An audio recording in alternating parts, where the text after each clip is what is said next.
تقریباً گزشتہ 5 سال سے تخصص فی الافتاء کا شعبہ جامعہ میں قائم ہوا ہے، اور پہلے دن سے میں الحمدللہ اس شعبے سے وابستہ ہوں، میں پڑھا رہا ہوں۔ تو پہلے تو ہمارا وہی جو پہلے درس نظامی کہہ دیتے تھے، آج کل وفاق المدارس کہتے ہیں، اس نصاب کے مطابق پڑھایا جاتا تھا۔ لیکن بہرکیف مجموعی طور پر جو آپ بات ارشاد فرما رہے ہیں نا، بہت زیادہ فرق آ گیا، بہت زیادہ فرق آ گیا، دونوں طرف فرق آ گیا، دونوں طرف فرق اساتذہ میں بھی اور طلباء میں۔ اساتذہ میں کم آیا، طلباء میں زیادہ آ گیا ہے۔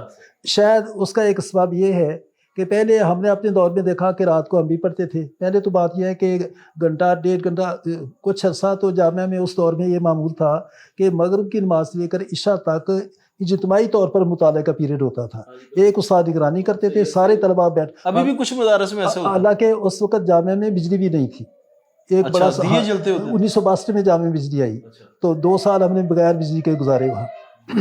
تو ایک بڑا سا گیس رکھتے تھے جس میں وہ تیل ڈالتے تھے، وہ تو ایک استاد نگرانی کرتے بیٹھ جاتے تاکہ اگر کسی کو کوئی پرابلم ہے، کوئی مشکل ہے، کوئی چیز سمجھ نہیں ہے تو وہ بھی استاد سے سمجھ لے۔ اچھا، باقی یہ ہے کہ اکثر طلباء اس دور میں مطلب یہ ہے کہ اس طرح کے اجتماعی پروگرام کے بغیر اپنے طور پر بھی مطالعہ کرتے تھے۔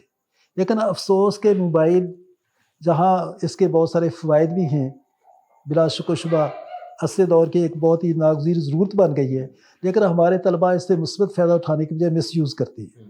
میرا خیال ہے کہ ساری زندگی وہ موبائل سے کھیلتے ہیں۔ تو میں نے تو کئی دفعہ توجہ دلائی ہے کہ دوستی آپ کتاب سے کریں، موبائل سے دوستی نہ کریں۔ ایک ضرورت ہے ناگزیر، جب آپ نے کال کرنی ہے، سننی ہے، سن لیں، ضرورت کے وقت اس کو استعمال کریں، لیکن اسے ویسٹنگ آف ٹائم کا ذریعہ نہ بنائیں۔ بہت سمجھاتے ہیں کہ آپ جب وقت ضائع کرتے ہو تو آپ ہی وقت کو ضائع نہیں کرتے، وقت بھی آپ کو ضائع کرتا ہے۔ اچھا شیخ، آپ مطالعے کے لیے ابھی تک کتب سے استفادہ کرتے ہیں، یا آپ نے جو ڈیجیٹل میڈیا جس طرح آپ نے سنا ہوگا مکتبہ شاملہ وغیرہ یا کمپیوٹر یا لیپ ٹاپ کو کبھی یوز کیا یا استفادہ کیا کبھی اس سے؟ اصل میں نے محسوس کیا ہے کہ جتنا کتاب سے مطالعے کا فائدہ ہے صحیح، اتنا ان چیزوں کا نہیں ہے، ٹھیک ہے۔ کتاب سے آپ مطالعہ کریں تو اللہ پاک نے ہر بندے کو ذہانت اور صلاحیت الگ الگ بخشی ہوتی ہے، تو کچھ نہ کچھ جتنی بھی خواہ لو صلاحیت بھی ہے نا، کتاب سے پڑھنے کی صورت میں کچھ نہ کچھ آپ کے ذہن میں رہے گا اور وہ یاد رہے گا آپ کو۔ لیکن یہ اسکرین سے آپ جو پڑھتے ہیں نا تو تھوڑی دیر بعد ہی وہ گویا کہ نیب ہو جاتا ہے، صاف ہو جاتا ہے، جیسے واش ہو گیا سارا کچھ نا۔ تو اس کو آپ ریڈی ریفرنس کے طور پہ استعمال کر سکتے ہیں۔ یہ اس دور میں بہت زیادہ فائدہ ہے کہ بجائے اس کے بہت ساری کتابیں کنسلٹ کریں، کتاب نکالنا، دیکھنا، اس پہ وقت لگتا ہے، تو اس سے وقت کی بڑی بچت ہو جاتی ہے۔ مکتبہ شاملہ خرید استعمال کرنی کریں، آسان ہے، آپ کوئی بھی لفظ لکھیں گے تو وہ ریڈی ریفرنس کے طور پر A1 چیز ہے۔ لیکن مستقل مطالعہ کے لیے میں نے خود کئی دفعہ کئی کتابیں میرے پاس نہیں تھی تو موبائل سے پڑھنے کی کوشش کی ہے، 10-20 صفحے پڑھتے تو بعد میں پتہ نہیں چلتا پیچھے کیا پڑھا تھا، اس سے ذہن کیچ نہیں کرتا۔ شیخ، آپ کو بھی پتہ ہے، آپ جانتے ہیں، پتہ چلتا رہتا ہوگا کہ یہ فتنوں کا دور ہے، جن میں سے آپ نے بھی ذکر کیا موبائل ایک بہت بڑا فتنہ ہے۔ سوشل میڈیا اور ہر چیز، بندہ پوری دنیا سے کنیکٹ ہو سکتا ہے، اس میں اچھائی بھی لے سکتا ہے، برائی بھی لے سکتا ہے۔ اس کے علاوہ بہت زیادہ فتنہ ہے، انکار حدیث کا فتنہ ہے، اور مشاجرات صحابہ کا بہت زیادہ فتنہ ہے، جس میں مدارس کے طلباء بھی ان میں بھی شکوک و شبہات پائے جاتے ہیں۔ تو آپ کیا سمجھتے ہیں کہ مدارس سے جو طلباء 8 سال کا کورس کر کے فاضل ہو کے نکلتے ہیں، وہ ان فتنوں کا مقابلہ کرنے کے لیے تیار ہیں؟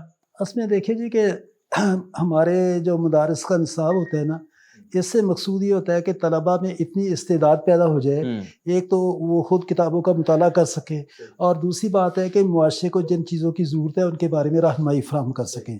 تو اصل مقصد تو یہی ہے۔ لیکن وہ میں نے عرض کیا نا کہ اگر کوئی طالب علم اپنے طالب علمی کے دور میں محنت سے توجہ سے نہیں پڑھتا تو وہ مطالعہ کیسے کرے گا؟ اور جب خود اس کا دامن اپنا خالی ہوگا تو قوم کی، ملت کی، امت کی رہنمائی کیسے کرے گا؟ یہ کافی خلا ہے درمیان میں۔